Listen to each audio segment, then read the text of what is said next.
Welcome to rSlash Am I the Butthole, where we have a really depressing story of a mother stealing from her 13-year-old child. Am I the butthole for not participating in my fiance's weird Christmas underwear tradition? This year, I celebrated Christmas with my fiance's family for the first time. Before we went to my fiance's parents' house, my fiance warned me that his parents usually come short in the amount of food they cook for Christmas dinner, and that there's often not enough for everyone. What I didn't see coming, though, was to be expected to participate in their family's weird tradition. Apparently, they have a long-standing tradition where, instead of drawing straws, they'll throw all their underwear in a bin and then go take turns wearing a blindfold and drawing a pair of underwear from the pile. And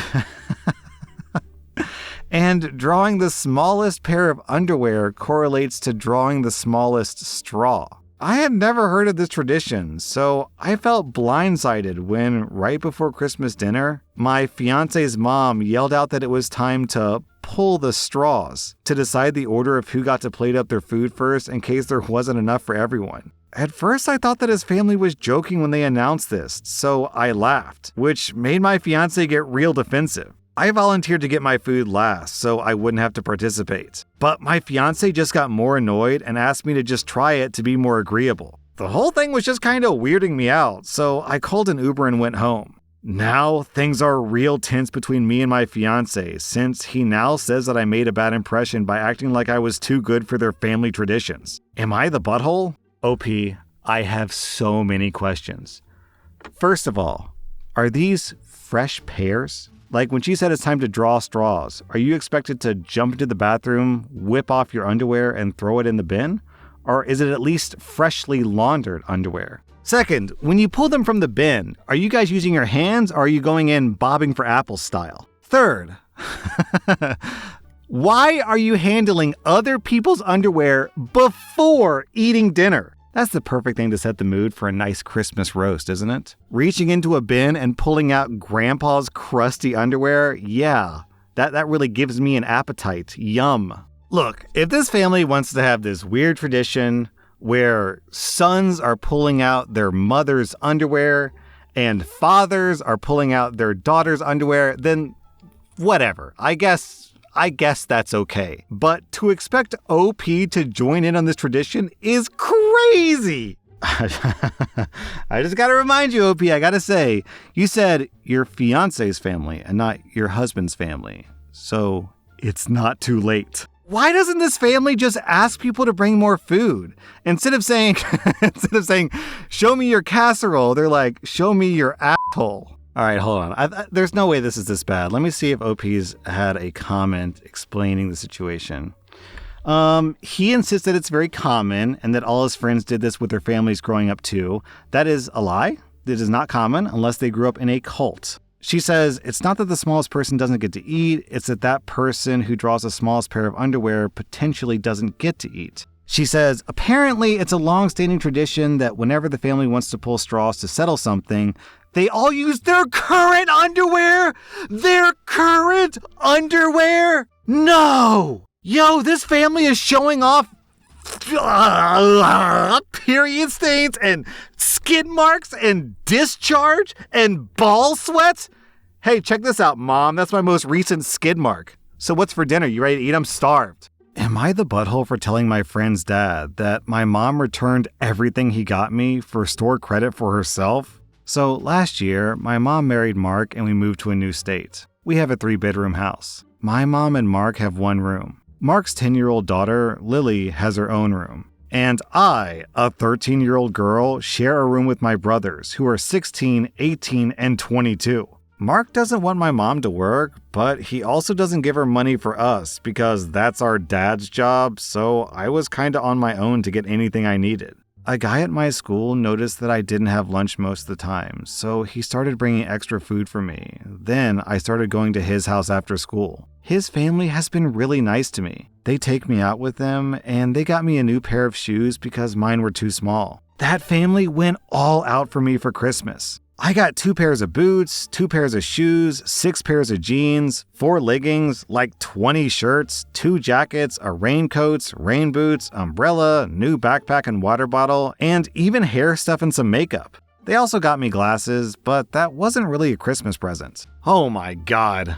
My mom took every single item back for store credit, and she used it to get herself stuff. My friend's dad picked me up the day after Christmas to take me to camp, and I told him what happened. He called Child Protective Services, and they came to camp to talk to me a couple of days later.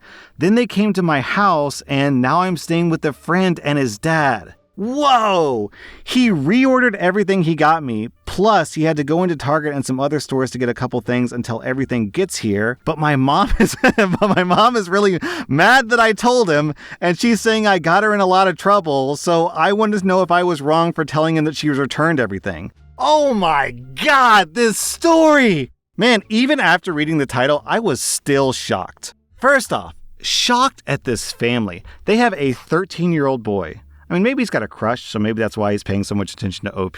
But, you know, crush or no crush, it's still incredibly nice, selfless, kind for a 13-year-old boy to notice that his classmate doesn't have lunch and then tell his parents so he can pack extra lunches for this girl that he barely knows. Then this family buys this girl what has to be, I don't know, like $500 worth of stuff?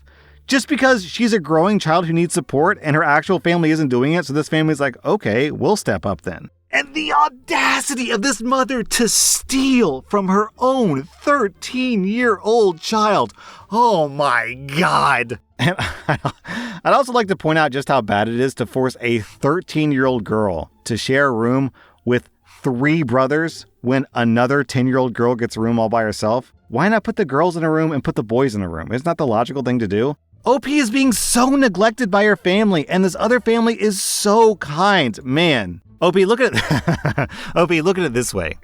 If your mom did nothing wrong, then CPS will have nothing to say to her, right? Pretty simple. But she's the one not buying things for her kid. She's the one stealing from her child. She's the one neglecting her 13-year-old daughter. I hope that this other family adopts OP and she gets to grow up in a supportive family. I don't think that'll happen because that's kind of like the dreamland scenario. But man, wouldn't that be a sweet ending? OP, you get 0 out of 5 buttholes. I'm giving your mom 3.5 out of 5 buttholes. I'm giving your friend's family -5 out of 5 buttholes. They are some of the kindest people I've read about in this subreddit in a long, long time. Am I the butthole for refusing to call my niece anything but her chosen name? I'm a 27-year-old woman and my husband is 33. We're currently taking care of my husband's recently orphaned 8-year-old niece with the plan to later adopt her. Her first name is Kelly and her middle name is Anne, but she prefers to be called Anne and has been that way for a few years now. She introduces herself as, "My name is Kelly Ann last name, but you can call me Anne." My 29-year-old sister is 8 months pregnant with her first child, and several months ago found out that it's a girl. She's always wanted to name her daughter Anne, and is excitedly telling everyone. Upon learning of Kelly Ann's situation and how my husband and I plan to adopt her, my sister told me a few days afterwards that we should start telling Kelly Ann to call herself Kelly instead of her middle name. She said that having 2 Anns in the family will be confusing, so Kelly Ann needs to get used to being called Kelly. My husband said that she was being ridiculous. And if anything, it's her baby that needs renaming because Kelly Ann has been calling herself Ann for years. My sister argued that she announced her baby's name months ago, and we only plan to adopt Kelly Ann recently. So we should be the ones making her rethink how to call herself. I took my husband's side, and I told my sister that Kelly Ann can name herself whatever she wants to. My sister and her husband are calling us buttholes for stealing her baby's name. So, am I the butthole? Alright, hold on. Before I get too deep into this, let me check the comments and see if OP says why. She didn't say anything. I'm really curious about why the parents are dead, like how she became an orphan, just how tragic is this girl's backstory. But we may never know, unfortunately.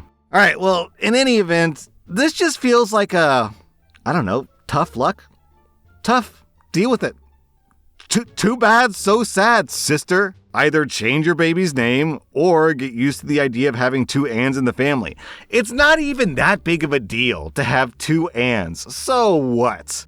I like this comment from Cat Offspring. Note to all users, as of today, 10th of January 2024, the name Anne is no longer permitted on this sub or anywhere else in the world. OP Sister currently has all rights reserved.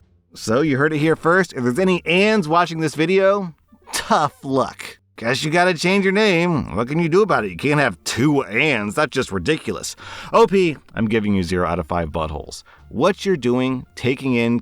I almost called her Kelly. What you're doing, taking in Anne into your family and adopting her after she lost both of her parents, presumably, is super, super sweet, OP. I'm giving you 0 out of 5 buttholes. I'm giving your sister...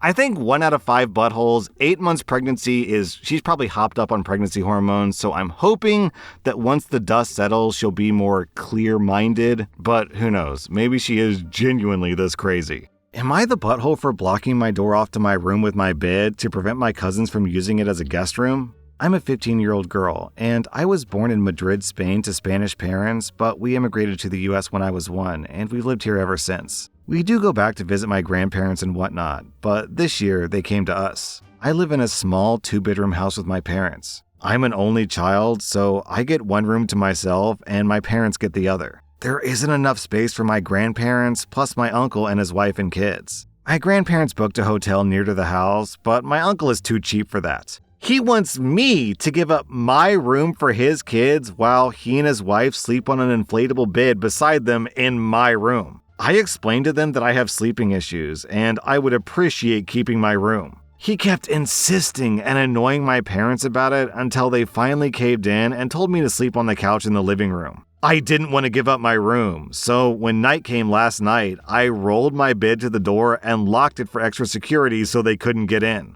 Of course, they were upset, and they tried to get my parents to come and open the door and let them in, but I didn't budge. I kept my room for the entire night. Morning, I wake up expecting a shit show. Basically, I got yelled at for having a tantrum and for not making a small sacrifice. I understand that what I did seems like a tantrum, but I don't feel like they're entitled to my room. I pointed out that my grandparents got a hotel and they could have done the same. Am I the butthole?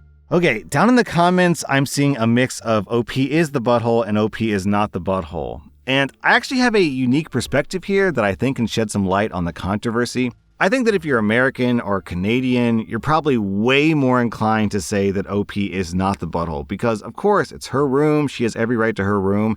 And me, personally, I agree with that take because I'm an American and that's kind of how Americans think. However, I got to admit, there's a bit of a culture clash here. I don't know too much about the familial culture of Spain, but I can say with a Chinese wife and having been to China many times that if I tried to pull this stunt with Chinese relatives visiting, the Chinese visitors would be so deeply wounded, be very, very rude. So some cultures are just a little bit more collectivist, putting others before yourself or the entire family before the individual, and I can definitely understand why they would say that OP is the butthole. The thing is, I don't know what it's like in Spain. I wish I did. Any Spanish viewers out there can shed some light on this, let me know in the comments. Spanish as in from Spain, not Spanish as in Spanish speaking. I could definitely understand them being more collectivist because my understanding is it's super common for Latino adult children, I don't know how you say adult children, like 18 to 25. I think it's more common for them to live with their parents compared to Americans who are typically out of the house at like 18, 19. So I don't know. I guess kind of depending on how you look at this, I think I'm going to give 0 out of 5 buttholes across the board because everyone has a reasonable position here, I think. Am I the butthole for not continuing my reception after my husband went behind my back? I'm a 25-year-old woman, and this story happened when I was getting married to my now husband Lucas, who's 26. We decided to tie the knot because we were having a little girl together and we're madly in love. So leading up to the wedding day, Lucas told me that his best man, Jacob, wanted to propose to his girlfriend because it would be a great time and a nice venue to do it at. I said that I didn't want his friend to propose at our wedding because it's our special moment, not theirs, and that they can do it sometime else. Lucas told me that his friend was mad, but I don't care. I just wanted our wedding to be about us because it's our special day. After the disagreement, I thought nothing of it. Fast forward to the wedding day. We had finished the church service and we were now at the reception and we're all having fun eating. I'm eating my food, and then Jacob stops the music at the DJ booth to make an announcement. At that moment, I just knew that he was going to propose. I looked to see where Lucas was, and he was holding red and white roses, walking out to stand in front of his girlfriend, spelling out, "Will you marry me?" I was shocked that they went behind my back when I said no. I got up out of my seat and walked out. It's been 2 days since the wedding, and my husband cursed me out for not letting them have a special moment. I responded with, I wanted the day to be about us because it's our wedding, not theirs. And I'm happy for them, but the worst thing was even though I said no, you went behind my back about it. Since this argument, he moved to the guest bedroom, and now most of my friends are cursing me out on social medias. Am I the butthole? OP, if your own husband isn't going to put you in front of his friend on his own wedding day, then when can you expect him to ever put you first? Girl, it looks like this wedding was probably a mistake. I'm giving you 0 out of 5 buttholes. I'm giving your husband 2.5 out of 5 buttholes. That was rSlash Am I the Butthole? And if you like this content, check out my podcast where I publish the exact same episodes. Also, hit that subscribe button because I put out new Reddit videos every single day.